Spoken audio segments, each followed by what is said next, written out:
Hey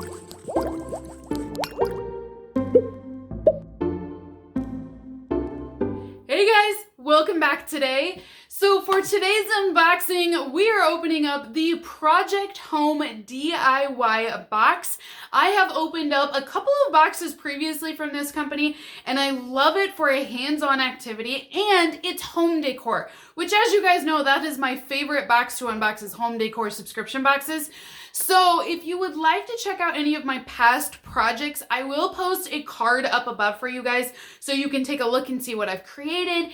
And for today's video, we're gonna do an unboxing, see all of the products that are sent. We're gonna look at what the project is for February 2021. And I'm going to complete the project as well in a fast time loop kind of way. It's a whole bunch of magic that happens. That way you don't have to sit and watch me do it for like hours at a time. So, $49.99 every single month for this box. There is free shipping. You will receive everything you need to complete these DIY kits. I cannot stress how amazing that is because I don't have to run to the store. I don't have to order off of Amazon all of these products that I might need. And what if I only need a couple of something, but you have to buy like 50 of them in a bag? This box sends you everything you need to complete a project. They've thought of the project and everything you're gonna need to have for it, so it's awesome. If you guys wanna try it out, I do have coupon codes down below that you can save some money off of your first boxes as well. When you first subscribe in your very first month with them, you will receive a starter kit inside of your box. This starter kit is meant to help you through all future projects as well. So they're sending you the basics that you're going to need. So here's what our starter kit will look like. And real briefly, I'll show you everything inside. You will have a 1-inch paintbrush in here. And this doesn't mean you're going to use these items in this particular project, but at least you will have them if you're gonna need them for future ones as well. There is a hot glue gun that came in here. There's also additional hot glue sticks. And then last but not least, you do have a sandpaper block as well. So every box, the first box that you receive will have one of these kits inside of it. So the theme this month is the world is yours, get out and explore. So here is the photos we have of our project this month. So I can't believe the very first step it says is you're gonna stain wood. We're staining something? How cool is that? Okay, so here are some of the items inside of the box. We have our Explore with an arrow, and this is an all wood design.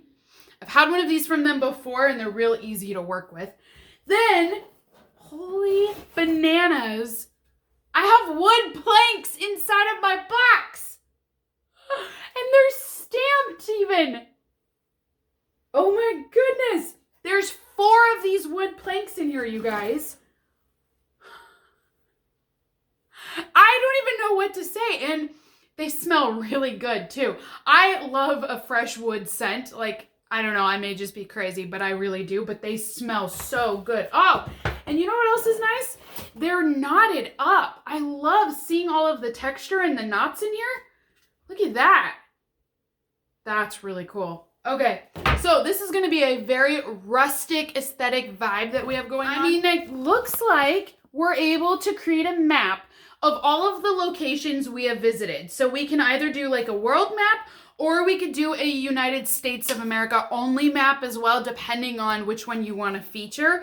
So I am so excited to put this together, you guys. Now it's time to get down to making our big map board. So I'm gonna go ahead and start working on that now. So the first step is we are going to be staining our boards.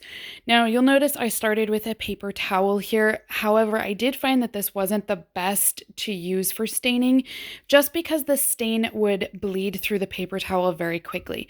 So I did transition eventually to a cloth rag that I knew I could throw away. Just keep in mind that those rags can be combustible and start fires if they are not dried out properly.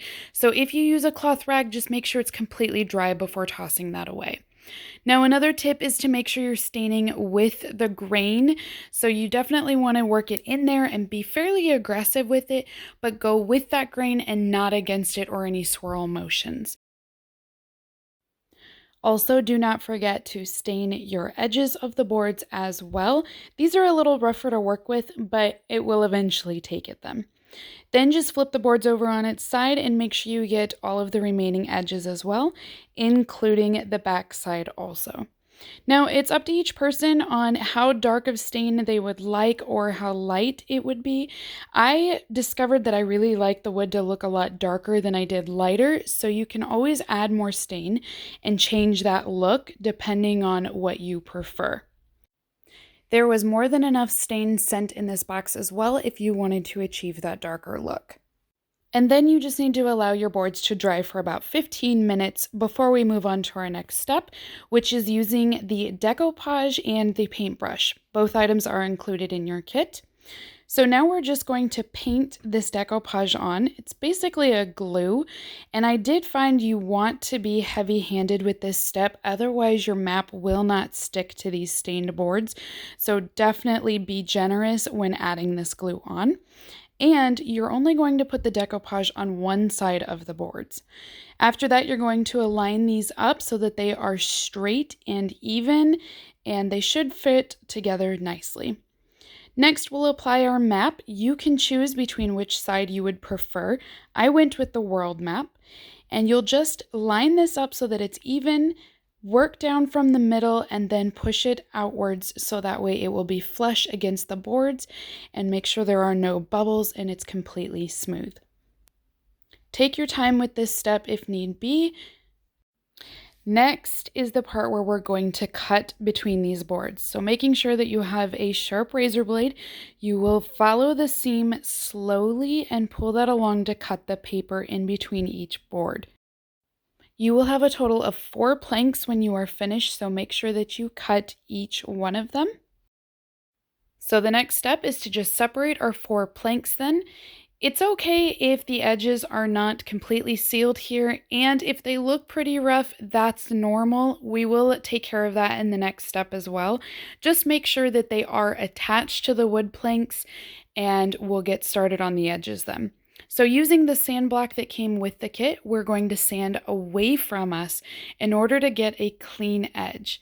If you're sanding against it or sanding towards yourself, it will rip the paper, so make sure you don't do that.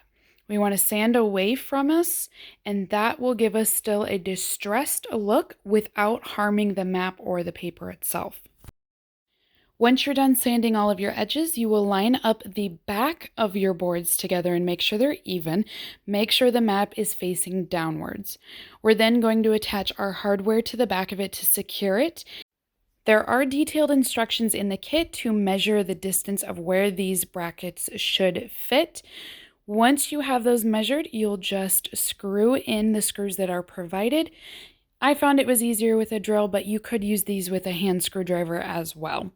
Just make sure that you fill in all 4 screws on each bracket. So then you should have one complete piece of a map on our 4 boards here. Next, you're going to want to measure the back of your boards again to find the center. This was 18 inches in length, so we're looking for the magic number 9. Once you have found the center of your board, you will then attach the little triangle that will adhere to your wall when we hang this. This hanger is just affixed with a simple screw again, so just drill that in or use your screwdriver. Next, we're just going to add the word explore to our map. This took me a little while to find the right spot for it, but eventually I got it, and then you just adhere this with the hot glue gun. So just place it wherever you like to see it.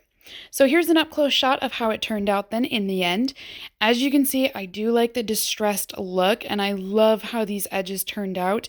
Again, that's achieved just by using that sandpaper block, so you could do more or less just depending on personal preference. But this is my favorite project to date from Project Home DIY. It's gorgeous. So as always, you guys, Project Home DIY is amazing, great quality, and it is so much fun to complete these as well. So comment and let me know what you guys think of my project and how it turned out today. Let me know all of your thoughts, and let me know if this is something you would try out too.